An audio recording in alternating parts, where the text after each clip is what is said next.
Hello दोस्तों, welcome to अग्रणी classes. मैं हूं मुकेश गौर। आज की क्लास में हम मॉडर्न इंडियन हिस्ट्री का आगे का टॉपिक पढ़ेंगे, डच ईस्ट इंडिया कंपनी। इससे पहले की क्लास में मैंने पढ़ाया है पुर्तगाल कंपनी के बारे में। यदि आप इसके संबंध में क्लास देखना चाहते हैं तो आप हमारे चैनल की प्लेलिस्ट में जाकर के देख सकते हैं। और अगर आपको हमारी क्लासेस अच्छी लगती हैं तो आप चैनल को सब्सक्राइब कीजिए, वीडियो को लाइक कीजिए, शेयर कीजिए, कमेंट कीजिए और साथ ही बेल आइकन को भी जरूर प्रेस कीजिए, ताकि जैसे ही कोई नई क्लास आएगी सबसे पहले आपको नोटिफिकेशन मिल जाएगा। तो चलिए हम शुरू कर देते हैं आज का क्लास। आज का टॉपिक हमारा डच ईस्ट इंडिया कंपनी। तो देखिए, Dutch east India company Europe से आई थी। तो हम थोड़ा यूरोप का मैप और अफ्रीका तट के सहारे ये भारत आए थे, तो अफ्रीका का तट भी देखेंगे। अच्छा, इन्होंने जो है अफ्रीका में भी, साउथ अफ्रीका में भी अपनी एक व्यापारिक कोठी स्थापित की थी जिसका नाम था खान पान बस्ती। ओके, तो पहले हम यहाँ देखते हैं कि ये यूरोपीय कंपनियाँ कौन कौन सी आई थी। हमने इससे पहले जो डिस्कस किया था उसके बारे में हम पढ़ चुके हैं। ये थी पुर्तगाल कंपनी, ये जो डार्क एरिया है, और इसके बगल में ये स्पेन आता है फिर, और स्पेन तो अभी नहीं आए हैं। और फिर इसके बगल में है यहाँ पे फ्रांस, और फिर यहाँ से आगे पहुँच करके ये छोटा सा ये है नीदरलैंड। तो नीदरलैंड की कंपनी ही थी डच कंपनी, और इसका मुख्यालय एम्स्टर्डम में था। आज भी ये बहुत फेमस है। तो यहाँ से ये कंपनी आई। इसके बाद ये सब इसके जो है जर्मनी या ये पोलैंड, ओके, या इटली, ये सब इसके ये पड़ोसी ऐसे ये देश हैं, और यहाँ ये मेडिटेरियन सी। तो इस कंपनी का हम पहले पढ़ेंगे परिचय, और फिर पढ़ेंगे भारत में इसका विस्तार, और भारत के बाहर इस कंपनी का विस्तार, और इस कंपनी का प्रभाव और इसके पतन का कारण रहा है। तो आइए सबसे पहले इसका परिचय जान लेते हैं। छोटा सा परिचय। सबसे पहले परिचय में देखिए, इन्होंने व्यापार की संभावनाओं को देखने के लिए अपना जो पहला व्यापारी भेजा था उसका नाम है कार्नेलिस डे हस्तमान। कार्नेलिस डे हस्तमान। तो ये कार्नेलिस डे हस्तमान ये पहला व्यापारी था इनका, डच कंपनी का। इसके बाद भारत में इन्होंने 1602 में अपनी कंपनी की स्थापना की थी। कंपनी की स्थापना। कंपनी का संस्थापक जोहान वान था। कंपनी का मूल नाम था वेरिनिग्ड ऊस्ट इंडीज कंपनी। वेरिनिग्ड ऊस्ट इंडीज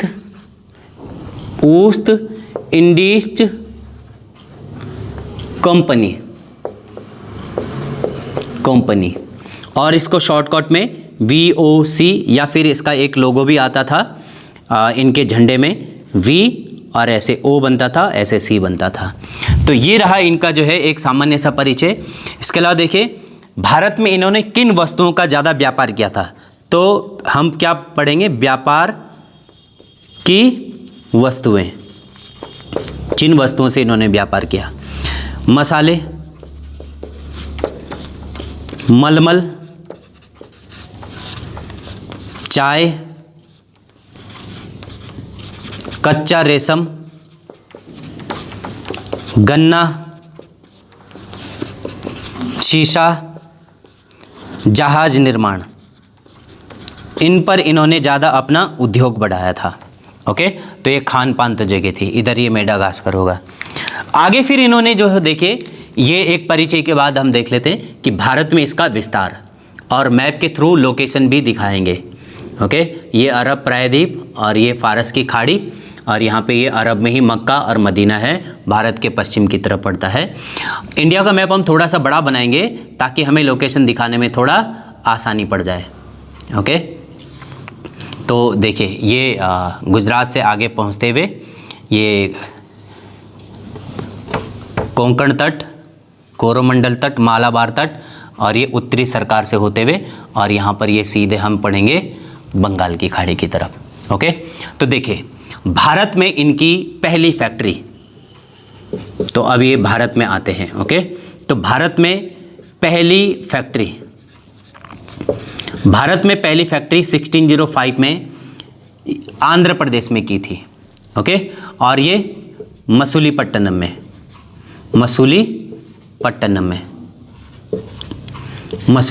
में पहली फैक्ट्री।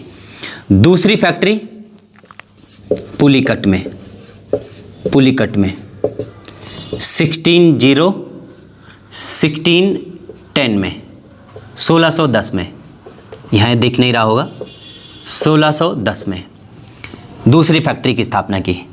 अब पुलिकट जो है वो पुलिकट झील के पास में है, ओके, 1610 में। और ये पुलिकट किस में आता है? तमिलनाडु में। ये पुलिकट की जगह इन्होंने, डचों ने चंद्रगिरी के राजा से प्राप्त की थी। चंद्रगिरी के राजा से प्राप्त की थी। चंद्रगिरी विजयनगर साम्राज्य की राजधानी थी और चंद्रगिरी के ही अधिकार में ये पुलिकट झील आती थी। और अभी जो है देखिए चंद्रगिरी वो चित्तूर डिस्ट्रिक्ट में है और आंध्र प्रदेश में ही पड़ता है। ओके, तो ये भारत में इनका ये शुरुआत कंपनी की, डच ईस्ट इंडिया कंपनी की शुरुआत। इसके बाद देखिए इन्होंने भारत में ये कोंकण तट हुआ या ये कोरोमंडल या मालाबार तट या उत्तरी सरकार तटों में अपने व्यापारिक केंद्र स्थापित किए या विस्तारित किए। इसके बाद ये आगे पहुंचे बंगाल में। तो अगला हम टॉपिक पढ़ेंगे बंगाल में डच कंपनी हमारा अगला टॉपिक है। जिस तरह से एग्जाम में क्वेश्चन आते हैं हम अपने टॉपिक को उसी तरीके से पढ़ने की कोशिश करेंगे। ओके, क्योंकि क्वेश्चन ये आता है कि भारत में डचों की पहली फैक्ट्री, तो वो मसूलीपट्टनम आंध्र प्रदेश में। दूसरी फैक्ट्री पुलिकट झील के पास में, और पुलिकट को इन्होंने अपना मुख्यालय भी बनाया था, और पुलिकट में ही इन्होंने एक सोने का सिक्का चलाया था। सोने का सिक्का, ये एग्जाम में पूछा जाता है काफ़ी बार, सोने का सिक्का। इस सोने के सिक्के का नाम था पैगोडा नाम का सोने का सिक्का चलाया था डचों ने यहाँ पुलिकट में। ओके, तो अब हमारा कौन सा है ये पॉइंट? बंगाल में डच कंपनी। देखिए बंगाल में उस समय बिहार, उड़ीसा, झारखंड, ये छत्तीसगढ़, ये बंगाल के अधिकार में थे या बंगाल की टेरिटरी में आते थे। तो बंगाल में इन्होंने 1615 में प्रवेश करना शुरू किया था बंगाल के व्यापार के लिए, और बंगाल में इनकी पहली फैक्ट्री पीपली 1627 में। और बंगाल में दूसरी फैक्ट्री जो कि इनकी बहुत ही महत्वाकांक्षी, बहुत ही महत्वपूर्ण फैक्ट्री थी, उस फैक्ट्री का नाम है चिनसरा। ओके, और चिनसरा फैक्ट्री का नाम रख दिया था, फैक्ट्री का नाम गुस्तावस फोर्ट। ओके, इस चिनसरा फैक्ट्री में इन्होंने चर्च बनवाए, इमारतें बनवाई, गोदाम बनवाए और कॉलोनियाँ बसाई अपनी, तो इसलिए महत्वपूर्ण था। ओके, तो चिनसरा की फैक्ट्री की स्थापना की गई थी 1635 में। तो ये भारत में इन्होंने अपनी फैक्ट्रियों की स्थापना की। इसके अलावा बंगाल में एक कासिम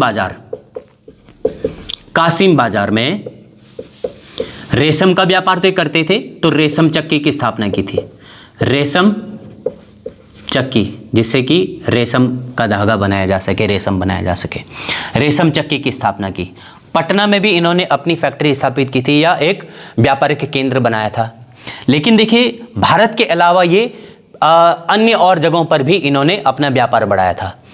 ठीक है, इसके अलावा देखें बंगाल में अपनी फैक्ट्री को अच्छी तरह से और चलाने के लिए, या जब उत्तर भारत में मुगल बादशाह औरंगजेब था तो उस समय उससे एक करार किया था 1664 में। औरंगजेब से अधिकार प्राप्त, कहाँ के लिए? बंगाल के लिए। 3.5% चुंगी कर के बदले, चुंगी कर के बदले। कहाँ पर? बंगाल, बिहार और उड़ीसा, यहाँ पर व्यापारिक अधिकार मांगा था इन्होंने। ओके, देखिए जब ये शुरू में आए थे तो शुरू में इन्होंने जब कंपनी की स्थापना की थी तो 21 साल तक अपनी सरकार का नियंत्रण नहीं था इनके ऊपर, डच गणराज्य का नियंत्रण नहीं था, क्योंकि इन्होंने 21 वर्ष के लिए व्यापार में मनमाने तरीके से अपने नियम कानून के तहत व्यापार करने की अनुमति मांगी थी, अधिकार घोषणा पत्र मांगा था। तो कंपनी ने ही इनके साथ, ये औरंगजेब के साथ ये अधिकारों का एक घोषणा पत्र प्राप्त किया था। और ये क्वेश्चन आता भी है कि किस मुगल बादशाह ने डचों को बंगाल में व्यापार का अधिकार दिया था। आगे एक और है, ब्रिटिश ईस्ट इंडिया कंपनी को बंगाल, बिहार, उड़ीसा में जो शाही फरमान है वो किसने दिया था? तो उत्तर मुगल कालीन बादशाह थे, 1717 का वो शाही फरमान बहुत फेमस है। ओके, तो इसीलिए ये एग्जाम में क्वेश्चन पूछे जा सकते हैं, है ना, कि औरंगजेब ने डच कंपनी को व्यापार करने का अधिकार दिया था। ओके, तो ये रहा इनका जो है भारत में व्यापार, भारत में विस्तार। इसके अलावा भारत के अलावा देखिए इन्होंने उन द्वीपों पर ज़्यादा फोकस किया था जहाँ पर मसालों का व्यापार ज़्यादा होता था। तो ये म्यांमार, ओके, म्यांमार है ना, बर्मा, और फिर इसके बाद है आगे ये थाईलैंड, ओके, और मलेशिया, क्योंकि इन मलेशियन आइलैंड पे जो है इन्होंने डचों ने अपना व्यापारिक विस्तार किया था। और ये सुमात्रा द्वीप, सुमात्रा पे भी अपना व्यापार बढ़ाया इन्होंने। और ये है जावा, और बाकी अब ये छोटे छोटे द्वीप ये है इंडोनेशिया। ओके, तो देखिए क्योंकि इन द्वीपों में पहले पुर्तगाल की कंपनी का विस्तार था तो इनको पहले पुर्तगालियों से संघर्ष करना था, तभी जाकर के इनको इन मसाला द्वीपों पे अधिकार मिल सकता था।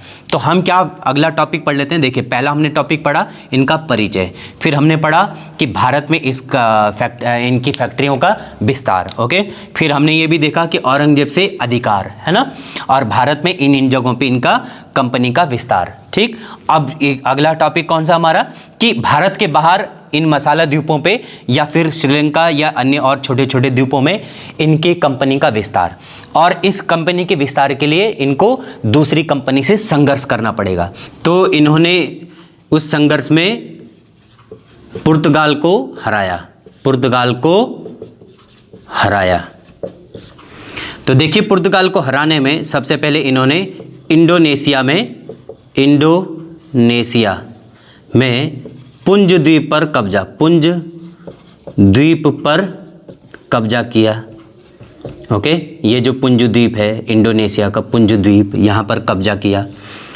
इसके बाद 1619 में जकार्ता पर कब्जा किया और जकार्ता में वाल्टाविया शहर की स्थापना की थी।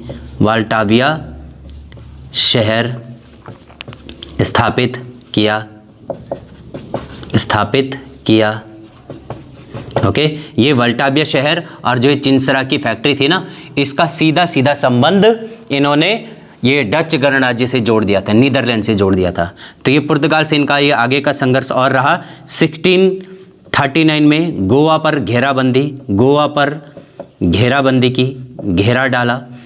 गोवा पर घेरा डालने का क्या परिणाम रहा? परिणाम रहा कि इन्होंने यानी डचों ने 1641 में मलक्का जल संधि पर पुर्तगाल का कब्जा खत्म किया और खुद का अधिकार स्थापित किया। मलक्का जल संधि पर अधिकार। तो देखिए मलक्का जल संधि ये इनके बीच में है, मलेशिया और सुमात्रा द्वीप के बीच में। मलक्का जल संधि आज भी व्यापार के दृष्टिकोण से ये सबसे बिजी रूट में से एक माना जाता है, और उस समय पर भी यहाँ से विदेशी व्यापार होता था, क्योंकि चाइना के लिए, चाइना सी के लिए, जापान सागर के लिए यह एक रास्ता था। तो इनकी उस दौरान बल्ले बल्ले हो गई थी। तो ये था इनका पुर्तगाल से संघर्ष। अब हम इनका अगला टॉपिक पढ़ते हैं, भारत में डच ईस्ट इंडिया कंपनी के पतन के कारण। ओके, तो हम पढ़ लेते हैं पतन के कारण। पतन के कारणों को डिस्कस करते हैं। पतन के कारण में सबसे पहला था इन पर सरकारी नियंत्रण। सरकारी नियंत्रण देखिए, सबसे पहले जब ये आए थे तो 21 वर्ष तक इन्होंने मनमाने तरीके से व्यापार किया था, लेकिन बाद में इन पर सरकारी नियंत्रण बढ़ गया था, तो ये भी एक पतन का कारण बना। दूसरा पतन का कारण है मसाला व्यापारों पर, मसाला व्यापार पर या मसाला द्वीप में अधिक व्यापार पर ध्यान, अधिक व्यापार। ओके, और तीसरा जो कि सबसे महत्वपूर्ण है, तीसरा कारण बना वेदरा का युद्ध। वेदरा का युद्ध 25 नवंबर 1759 को हुआ था और इसमें दो लोग आमने सामने थे। पहले थे डच ईस्ट इंडिया कंपनी, दूसरी थी ब्रिटिश ईस्ट इंडिया कंपनी। देखिए, इस समय पर डच पराजित हुए और ब्रिटिश जीत गए थे। इस युद्ध के पीछे का क्या कारण था, ये अगर हम समझे तो और ज़्यादा अच्छा इंटरेस्टिंग बनेगा ये। ओके, देखिए, बंगाल में इनकी चिनसुरा की फैक्ट्री है ना, और दक्षिण भारत में ये यानी कि आंध्र प्रदेश या कर्नाटक भी है, तो इनको हम इनमें प्रभाव देखेंगे इसका। बंगाल में इस वेदरा के युद्ध से पहले हुआ था 23 जून को 1757 प्लासी का युद्ध। प्लासी का युद्ध, इस प्लासी के युद्ध में सिराज पराजित हुआ था, सिराज जो कि नवाब था। ओके, तो देखिए, जब बंगाल के नवाब के अधिकार छिन गए या बंगाल के नवाब के अधिकारों पर ब्रिटिश ईस्ट इंडिया कंपनी का नियंत्रण स्थापित होने लगा, तो फिर डच ईस्ट इंडिया कंपनी को भी अपनी चिनसरा फैक्ट्री पर इन ब्रिटिशों का खतरा देखने को मिल गया था या महसूस होने लगा। तो इसलिए इन्होंने क्या किया कि मीर जाफर, जो समय पर अब नवाब थे, मीर जाफर से सहायता ली और मीर जाफर की सहायता से यहाँ ये अपने हथियार जमा करने लग गए थे, हथियार जमा किए सुरक्षा के दृष्टिकोण से, ताकि ब्रिटिश ईस्ट इंडिया कंपनी जब हमला करेगी तो वो तैयार हो जाएंगे। लेकिन इस दौरान बंगाल में ब्रिटिश ईस्ट इंडिया कंपनी का एक बहुत ही चालाक व्यक्ति गवर्नर था, उसका नाम था क्लाइव ने ये इनकी इस रणनीति को, जो मीर जाफर से मुलाकात भी कर रहे थे, तो इसकी इस रणनीति को ये समझ गया और क्लाइव ने डचों को पराजित किया और ये जो वेदरा का युद्ध है, ये एक निर्णायक युद्ध साबित हुआ भारत में डच कंपनी की समाप्ति का। ओके, तो ये हो गया इनका पतन के कारण, 3 प्रमुख कारण। इसके अलावा देखिए, इस दौरान जो ब्रिटिश ईस्ट इंडिया कंपनी है वो यूरोप में भी युद्धों में उलझी हुई थी और भारत में भी युद्धों में उलझी हुई थी। यहाँ देखिए, बंगाल में प्लासी का युद्ध हुआ और यहाँ इस चिनसरा के ही पास ही वेदरा का युद्ध हुआ था। और दक्षिण भारत में कर्नाटक युद्ध में ये लोग फ्रांस के साथ लड़ रहे थे, फ्रांस के साथ फ्रांस के साथ में युद्ध लड़ रहे थे। ओके, तो देखिए, फ्रांस के साथ में जो युद्ध लड़ा गया था इसी दौरान, यानी वेदरा के युद्ध और प्लासी के युद्ध के दौरान, वो था वांडी वाश का युद्ध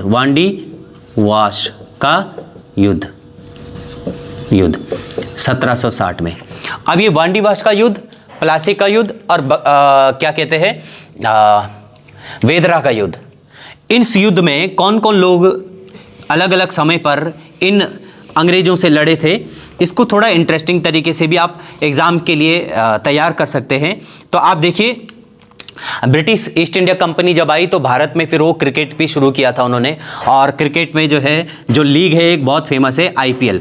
तो हम बना लेते हैं 3 टीमें और तीनों टीमों को एक नॉकआउट राउंड खेलना है, यानी एक के बाद एक जो मैच जीतेगा वही फाइनल ट्रॉफी लेकर के जाएगा।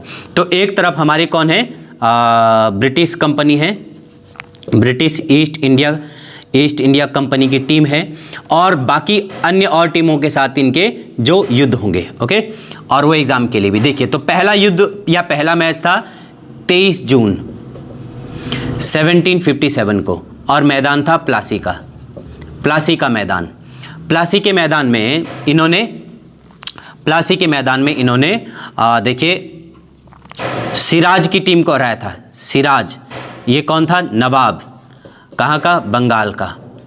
तो बंगाल को पराजित किया, तो ये भी पराजित। अब आगे दूसरा मैच बंगाल में ही था। बंगाल में अब जो दिन था वो था 25 नवंबर 1759 को। इस समय मैदान था वेदरा का, वेदरा, और वेदरा में जो है कौन थे? डच, और डच वे पराजित। ये मैच भी जीत गया ब्रिटिश कंपनी का। अब तीसरा जो प्रमुख मैच था अगला जो, वो था वांडी वाश का युद्ध, साउथ में वांडी वाश, वांडी वाश का युद्ध। वांडी वाश का युद्ध जो है उसमें ये लोगों ने फ्रांस को हराया था, फ्रांस को हराया, फ्रांस को हराया। ओके, और ये फ्रांस को हराने का जो समय था वो था 1760। ठीक है, अगर आप और भी जान लेते हैं कि एक और, इसके बाद एक और युद्ध भी हुआ था, बक्सर का युद्ध, बक्सर का युद्ध। इस समय पर भी अंग्रेज ही जीत गए थे, ब्रिटिश कंपनी जीत गए थे 1764 में। इस युद्ध में भी इन्होंने बंगाल के जो पूर्व नवाब थे, अवध की जो सेना थी, इनको पराजित किया था। ओके, तो ऐसा आप इनको जो है एग्जाम के लिए तैयार कर सकते हैं। ओके, तो मॉडर्न इंडियन हिस्ट्री की जो सीरीज हमने शुरू की है उसमें आज हम इतना ही पढ़ेंगे। आगे हम पढ़ेंगे यूरोपीय कंपनियों का और विस्तार, British east India company, France की कंपनी, वो हम अगली क्लास में पढ़ेंगे। तब तक के लिए आप हमारी क्लासेस को देखिए, और अगर आपको हमारी क्लासेस अच्छी लगती हैं तो आप चैनल को सब्सक्राइब कीजिए, वीडियो को लाइक कीजिए, शेयर कीजिए, कमेंट कीजिए, साथ ही बेल आइकन को भी जरूर प्रेस कीजिए। और जैसे ही कोई नई वीडियो आएगी तो आपको सबसे पहले नोटिफिकेशन मिल जाएगा।